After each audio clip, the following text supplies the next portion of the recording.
Malam itu, kota kecil tempat Raka kuliah sedang diguyur hujan lebat. Petir sesekali menyambar, memantulkan bayangan aneh di dinding bangunan tua di pinggir jalan. Hujan deras membuat jalanan lenggang. Hanya ada satu dua mobil melintas dengan cepat. Lampu jalan yang redup memantul di aspal yang basah, menciptakan pantulan yang membuat kota kecil itu terasa asing. Namun, di antara dingin dan sunyi itu, motor Raka melaju pelan. Jas hujan tipis yang ia kenakan sudah basah kuyup.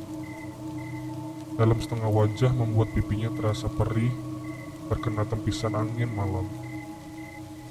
Mahasiswa semester 3 itu bukan tipe orang yang betah di rumah kos. Perutnya sedang keroncongan malam ini. Dan ia tahu satu-satunya tempat yang bisa memuaskan rasa laparnya malam ini yaitu warung bakso Pak Badrun. Warung itu berdiri agak jauh dari pusat kota, di pinggir jalan yang memotong sebuah kebun bambu yang lebat. Bangunannya sederhana, berdinding kayu tua dengan atap seng, diterangi bohlam kuning yang redup. Tapi jangan salah, warung bakso Pak Badrun selalu ramai, seolah tidak pernah sepi pembeli. Banyak orang bilang kuah bakso di sana punya cita rasa yang bikin ketagihan. Begitu sampai, Raka menurunkan motornya di parkiran tanah becek di depan warung. Hujan mulai reda, tapi angin yang bertiup dari kebun bambu masih terasa menusuk tulang. Dia melihat beberapa pelanggan berdesakan di bangku panjang depan warung, menikmati bakso yang masih panas dan mengepul. Uapnya bercampur dengan aroma bawang putih goreng yang semerbak, aroma yang bikin siapapun langsung lapar. Rak, seru seseorang yang dikenalnya, Mas Dito, mahasiswa tingkat akhir melambai ke arahnya. Sendirian aja? Iya mas, anak-anak kos lagi pada sibuk, jawab Raka sambil melepas helm. Raka masuk ke dalam warung yang hangat, suara sendok beradu dengan mangkuk, percakapan pelanggan, dan sesekali tawa membuat tempat itu terasa nyaman. Tapi Raka tidak asal duduk. Ia memilih kursi di pojok, dekat tirai tebal yang memisahkan ruang makan dan dapur. Dari dulu tirai itu bikin dia penasaran. Tidak ada pelanggan yang pernah melihat dapur warung ini. Ada tulisan kecil di samping tirai, dilarang masuk selain karyawan. Tak lama, Pak Badrun keluar dari balik tirai, membawa beberapa mangkuk bakso. Lelaki paruh baya itu tersenyum ramah seperti biasa. Meski matanya terlihat lelah, ada gurat kesedihan yang dalam di wajah. Satu porsi spesial ya Raka? Tanyanya. Iya pak, kayak biasa, jawab Raka dengan sopan.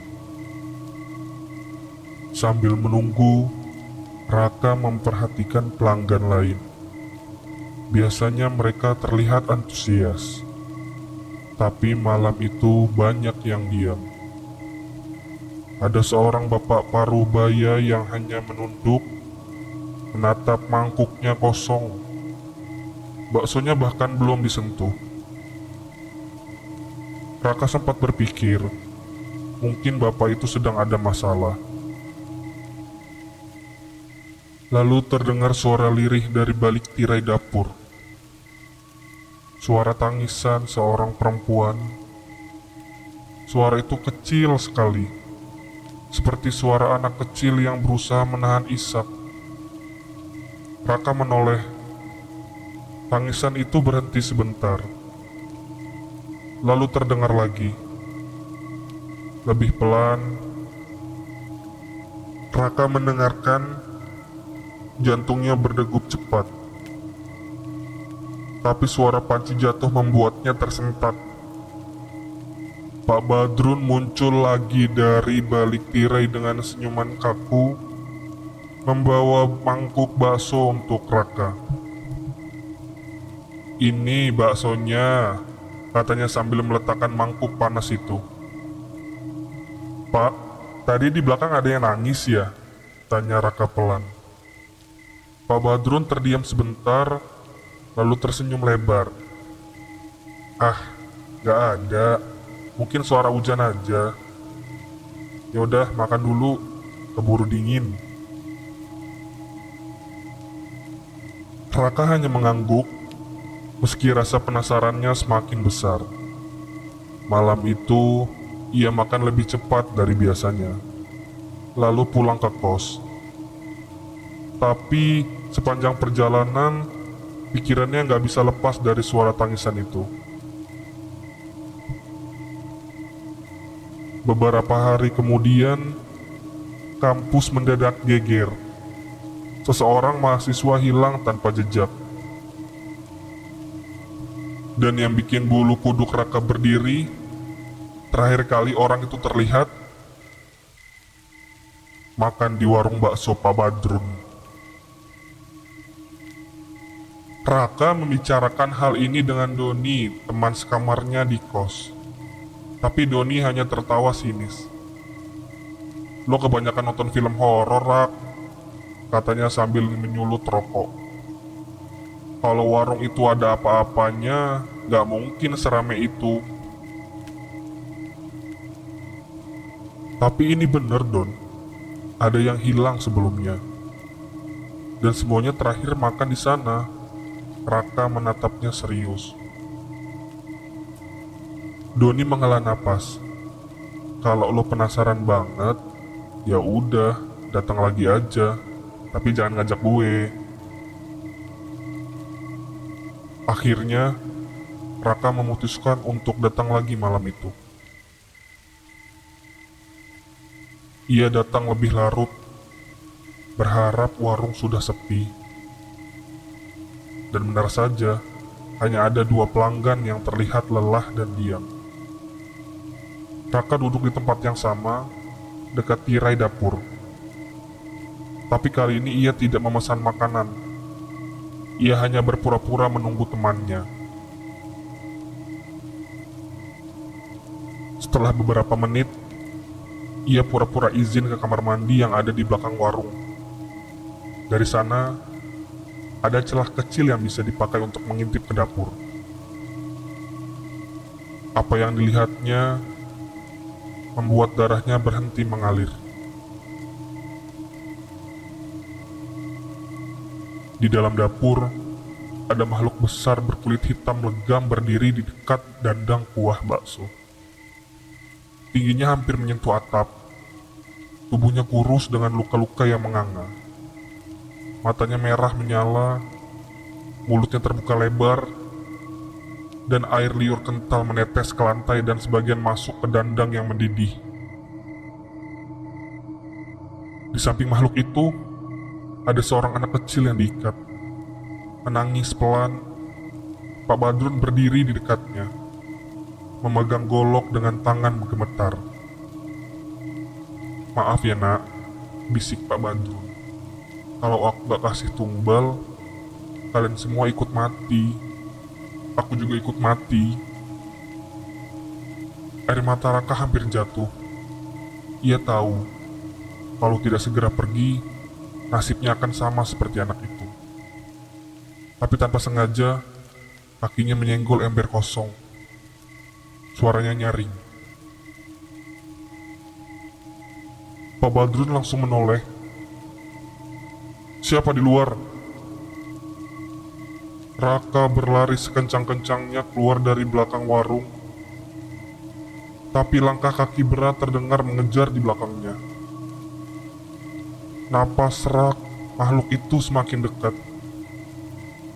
Bau amis bercampur aroma kuah bakso menusuk hidungnya. Raka sampai di depan warung, mencoba membuka pintu, tapi pintu itu terkunci rapat.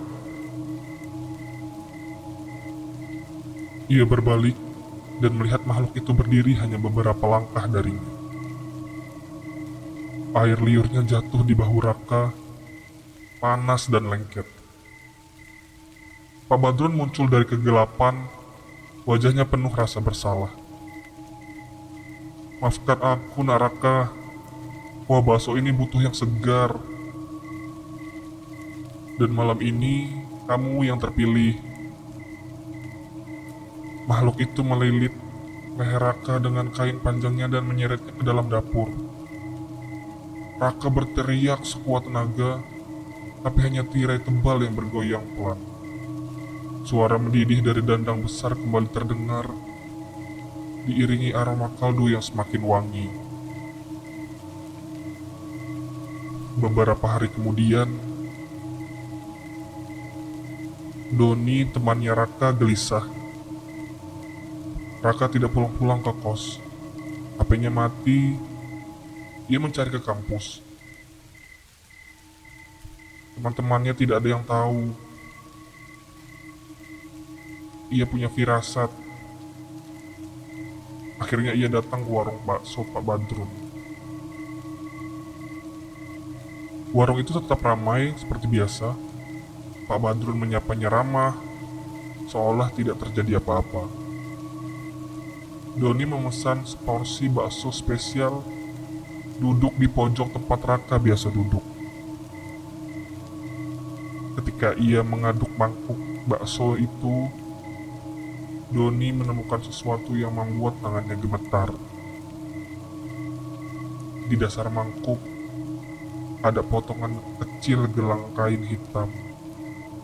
Itu gelang yang selalu dipakai Raka. Doni mendongak menatap Pak Badrun. Lelaki itu hanya tersenyum.